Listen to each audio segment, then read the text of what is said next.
আরে সদা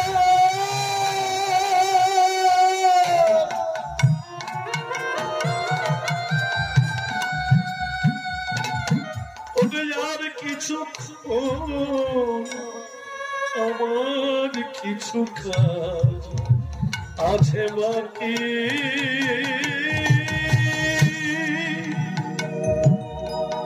আমার আঙ্গিনার মাঝে ওই ঢাকে নারায়ণ বিরাজে এই মৃত্যুকালে নারায়ণ নারায়ণ বলে ডেকেছিল বলে বৈকুণ্ঠ থেকে ভগবান নারায়ণ নিজেই রথখানা পাঠিয়ে দিয়েছিল। তিনি হলেন দস্যু অজামিল। এই অজামিল কিন্তু দস্যু ছিল না, এও ছিল একজন বড় পণ্ডিত ব্রাহ্মণের ছেলে। হরে কৃষ্ণ।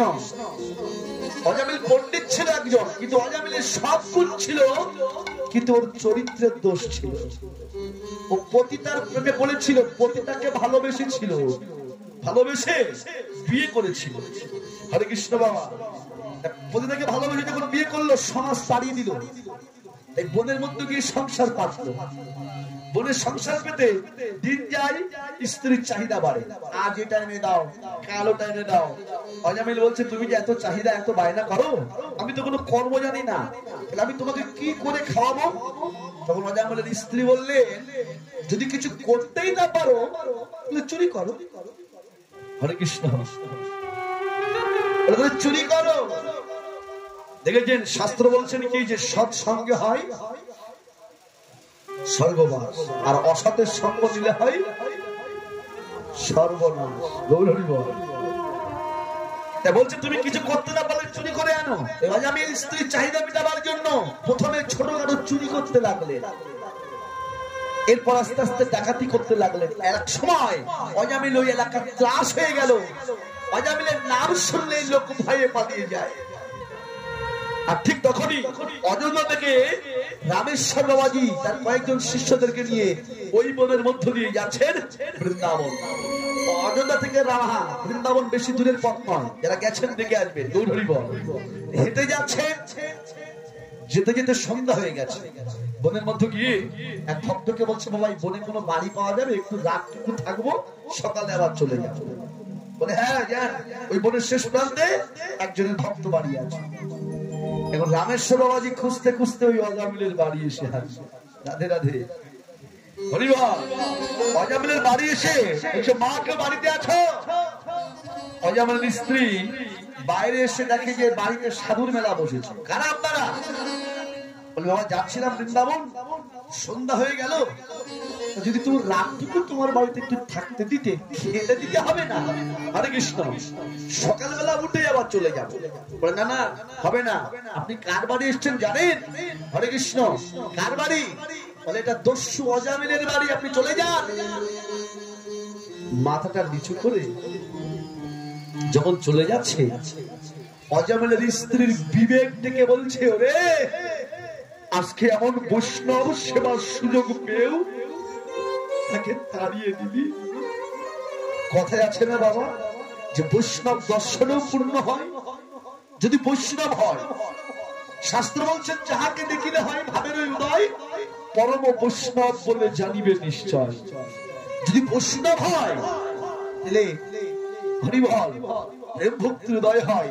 এই অজামিলের স্ত্রী রামেশ্বর বাবাজিকে দর্শন করে তার মধ্যে যত পাপ তাপ ছিল সব দূরে চলে গেছে। ছুটতে ছুটতে যাচ্ছে। বাবাজি বাবাজি না যাবেন না। পেছন ফিরে বলছে, কি বলে ডাকছো কেন মা? বলে আপনি আমার বাড়িতে থাকতে চেয়েছিলেন, আমি থাকতে দিতে পারি। কেন? বলে আপনি যে বাড়িতে থাকতে চেয়েছিলেন ওই বাড়িটা পবিত্র বাড়ি নয়। বাবাজি যদি গাছতলায় আমি আপনার থাকার ব্যবস্থা করে থাকবেন? বলে হ্যাঁ মা এখানে থাকবো, তবে খেতে দিতে হবে না। অজামিলের স্ত্রী বলেছিল, না বাবা আপনি আমার আঙ্গিনায় আমার আশ্রয়ে থাকবেন, আর আপনি আমার আঙ্গিনায় সেবা নেবেন না, এটা হবে না। আমি নিজের হাতে রান্না করে আমি আপনাকে সেবা দেব। সেবা দিলে রাত 1টার সময় অজামিল বাড়ি এসে দেখে তারা বাড়িতে সাধুর মেলা বসেছে। কারা আপনারা? এক্ষুনি আমার বাড়ি ছেড়ে পালিয়ে চলে যান। অজামিলের স্ত্রী বলছে তুমি ঘরে এসো, আমি ওনাদেরকে জায়গা দিয়েছি। রাত্রিটা পার হয়ে গেল, সকালবেলা যখন রামেশ্বর বাবাজি চলে যাচ্ছে, অজামিলের সামনে গিয়ে আঁচল খুলে ধরেছে। অজামিল, আমি তোমার বাড়িতে সেবা নিয়েছি, তোমার অন্ন গ্রহণ করেছি, বৈষ্ণবকে সেবা দিলে বৈষ্ণবের দক্ষিণাও দিতে হয়, আমায় দক্ষিণা দেবে না? অজামিল হাসছে আর বলছে কি দক্ষিণা দেবো আমাকে? হ্যাঁ, আপনাকে আমি দক্ষিণা কি দেব?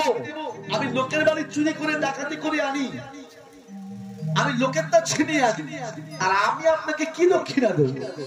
তখন বলেছিল টাকা পয়সা ধন দৌলত দিতে হবে না, শুধু একটা বাক্য তুমি আমায় দক্ষিণা দাও। কি বাক্য? বলে বাড়ি যখন প্রথম এসেছিলাম তোমার স্ত্রীকে দেখে আমি বুঝেছিলাম যে তোমার স্ত্রী গর্ভবতী, আর আমি এটাও জানি ওই গর্ভে যে সন্তান হবে ওটা পুত্র সন্তানই হবে। তুমি আমাকে এইটুকু বাক্য দক্ষিণা দাও, এইবার যে সন্তান তোমার পৃথিবীতে আসবে তুমি ওই সন্তানের নাম তুমি নারায়ণ রাখবে।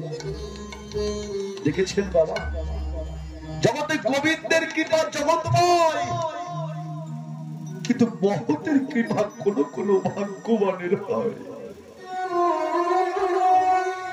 যিনি সাধুজন, যারা মহৎজন, যারা বৈষ্ণব, এদের কৃপা কোন কোন ভাগ্যবানের হয়। অজামিল বললে হ্যাঁ বাবা, আমি আপনার কথা রাখবো, আমি আমার সন্তানের নাম নারায়ণ রাখবো। যথাসময়ে সন্তান ভূমিষ্ঠ হলো, ওই সন্তানের নাম অজামিল রাখলেন নারায়ণ। ছোটবেলা থেকে নারায়ণকে খুবই ভালোবাসতেন অজামিল, দিন রাত 24 ঘন্টা ওই নারায়ণ নারায়ণ জপ করে, নারায়ণ নারায়ণ বলে ডাকে। হরিবল বলুন তো মা, নামের অর্থ কৃষ্ণ, নামের অর্থ আকর্ষণ করা। যতবার ওই নাম জপ করে ততবারই ওই নাম জপ করার পাপ তাপ ক্ষয় হয়। যতবার অজামিল ছেলের নাম নারায়ণ বলে ডাকে ততবারই পাপ তাপ ক্ষয় হয়ে যায়। এবার যখন মৃত্যু দিন এসে গেল, শেষের দিন যখন এসে গেল, ও মায়েরা, যমদূত দিতে এসেছে। এরা ভালো কাজ তো জীবনে কোনোদিন করেনি, তাই ও জমের কাছে জম যখন নিতে এলো, অজামিল যমদূতকে দেখে ভয়ে চমকে উঠেছে। শেষ পর্যন্ত জম আমায় নিয়ে যাবে, জমায় নিয়ে যাবে। পাশে চেয়ে দেখে তার ছেলে নারায়ণ খেলা করছে, তখন চিৎকার করে ডেকে ওঠে। যমদূতকে ডেকে বলেছিল, দাদা রে শোনো,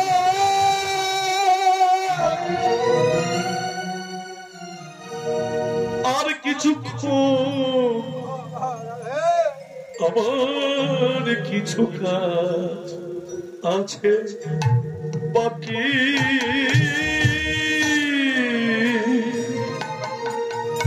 দাদা রে শোনো,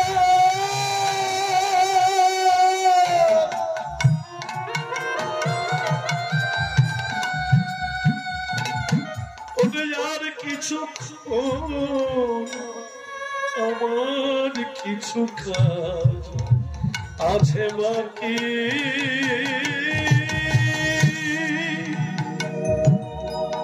আমার আঙ্গিনার মাঝে ওই দেখে নারায়ণ বিরাজে, আমার আঙ্গিনার মাঝে ওই দেখে নারায়ণ বিরাজে। ওগো ক্ষণিক দ্বারা তার ডাকে, দাদা রে শোনো,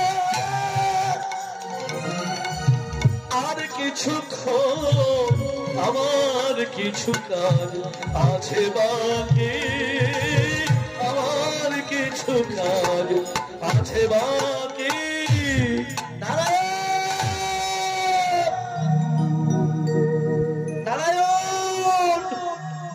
এই নারায়ণ নারায়ণ বলে যখন চিৎকার করে ডাকতে লাগলেন, বৈকুণ্ঠ থেকে ভগবান নারায়ণ আর থাকতে পারলেন না।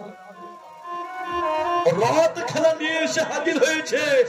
তোরা সরে যা, আমার অজামিল যে মৃত্যুকালেও আমাকে ডেকেছে বাবা, মৃত্যুকালেও হোক ছেলের নাম, হোক বাবার নাম, হোক মায়ের নাম, যার নামই হোক না কেন, বৈকুণ্ঠাধিপতির নাম যদি কেউ একবার বদলে নিতে পারে তার সমস্ত পাপ রাশি ধুয়ে মুছে বিদায় গৌর হরি বল বলে সেই বৈকুণ্ঠ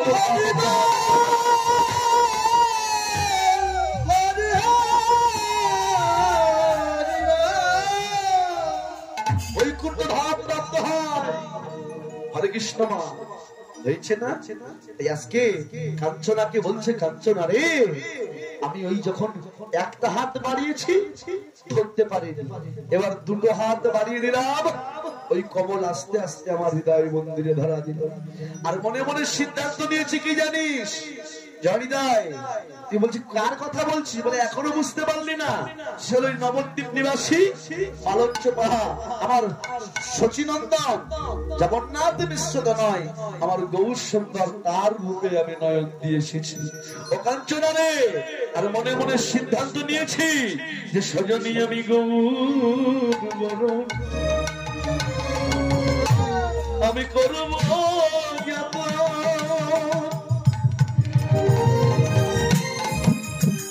আমি যে রাখবো হিয়ার মাঝে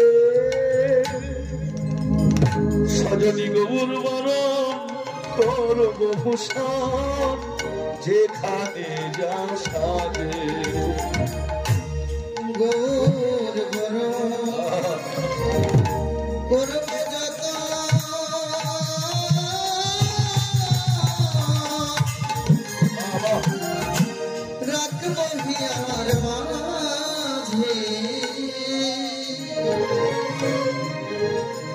আমার গৌর করব ভূষণ যেখানে যা সাজে আমি করব ভূষণ গৌর করব ভূষণ গৌর আমি যে পথে পথে আমি কাঁদব সারাক্ষণ অঙ্গে করব ভূষণ আমি গৌর বরণ ওই না পথে পথে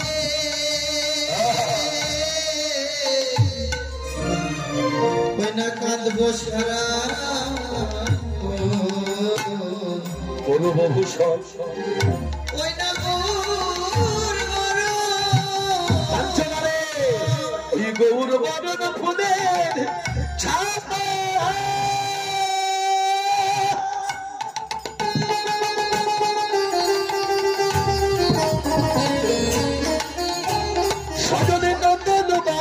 চুলে ওই না কবুল কবুল কবুল বলে আমি যে পথে যাব চলে ওই না গৌর বরণ ফুলের জাপা হরি হরি আমি নতুন চুলে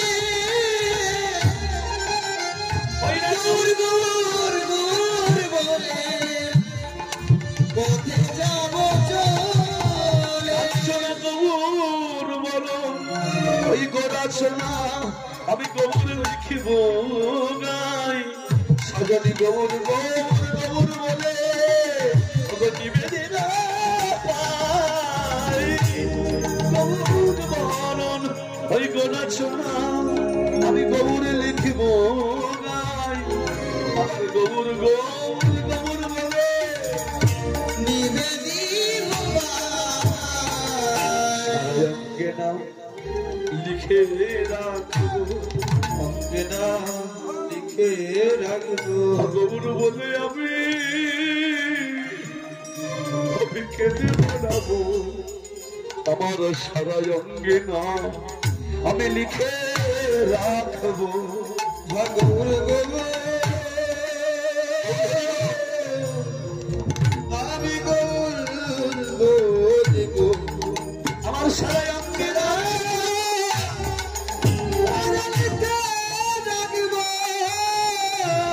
ফুলের মূল পাড়িয়া আমি সব গঙ্গার জলে লোচন বলে ও গদাধর ওই স্বভাব গেল কুলের মূল পাড়িয়া সব গঙ্গার জলে তখন লোচন বলে ও গদাধর ওই স্বভাব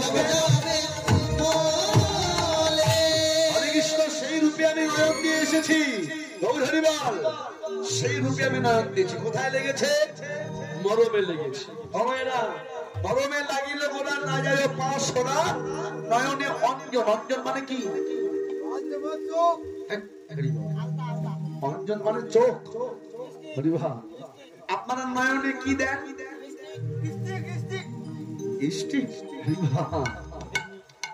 কি দেন নয়নে কাজল কাজল টাজল এখন আর কেউ পরে না আইলার হরে কৃষ্ণ জানাবে আগেকার দিনে দেখেছি ঠাকুমার ল্যাম্পের আলোয় কালি ধরত